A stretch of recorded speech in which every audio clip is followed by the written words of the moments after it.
Добрый день, дорогие друзья! Сегодня я расскажу вам про любовь.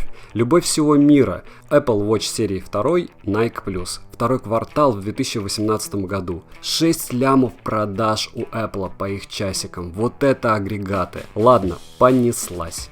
Быть терпеливым, нежным и понимающим точно не про меня. Сейчас меня беспокоит только 10 вопросов к яблочным фанам про их аппарат. Я думаю, даже еблоносцев это улыбнет. Вопрос первый. Товарищи, вы реально каждые 2 дня их заряжаете? Да еще и без особого трена? Это я вам скажу сильно.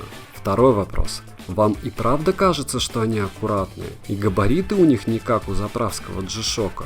Сомнительно. Вопрос третий. Вы уверены, что это нормально, если умные часы имеют ту же технологию по считыванию пульса, что и фитнес-браслеты по 1500 рублей? Да. Старый добрый датчик фотоплетизмографии, ППГ. Ничего нового, как бы они его ни называли. Вопрос четвертый. У вас, наверное, великолепный умный будильник с таким-то аппаратом. Ой, его нет? Что, нужно покупать в App Store отдельно за 800 рублей, и он разряжает батарею на ура? Печаль. Но я уверен, что вам в них спать мега комфортно с такими-то габаритами. Вопрос пятый. Они ведь могут звонить за 23 тысячи рублей? Это, конечно, не цена хорошего флагмана, но половина его стоимости. Звонить без телефона или Wi-Fi нельзя. Только в третьей версии можно звонить, и то не в России. Круть. Вопрос шестой. Наверное, только яблочные носимые гаджеты становятся все толще. Я правильно понимаю, что первые часы от Apple были тоньше, чем вторые? И экран яблочники принципиально не меняют. Как говорят, батальоны в огне. Вопрос седьмой.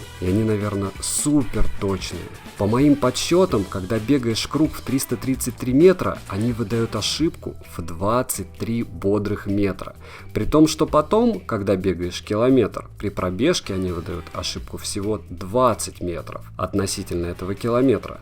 Кратко, чем дольше бежим, тем лучше считают. Даешь 20 километров в день. И даже бипы такие расстояния считают метр в метр. Ах да, ведь ГЛОНАСС только для третьей версии умных часов от Яблока. Вторые ведь слишком отсталые для всего этого. А самая радость, что их мегаинтеллект останавливает отсчет движения на велосипеде всего-то через 4 минуты после вашей остановки. Вот такой километр на велике за 7 минут. Им нужно 10 секунд, чтобы остановить отсчет бега. Ну, не очень хорошо для умных часов.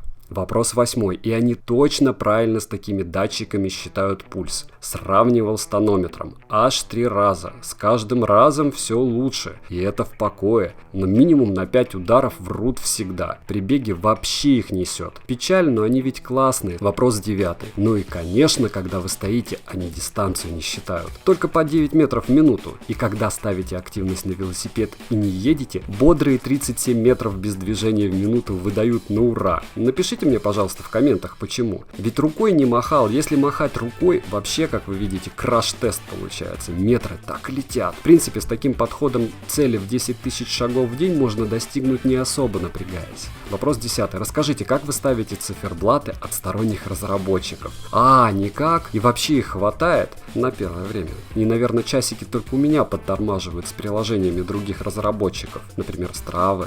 И на холоде они у вас моментально не разряжаются. И плавание они считают не 1 к 2, проплыл километр, засчитали 500. И, наверное, можно отключить GPS-слежение, да так, чтобы и в телефоне оно не отключалось. И говорить через часы всегда мега удобно. Все юзают эту функцию. Как говорит производитель, плавание без ныряния. Это, конечно, огонь. Не боитесь за них в бассейне. И при дожде они только у меня перестают слушаться свайпов практически сразу, даже толком не намокнув.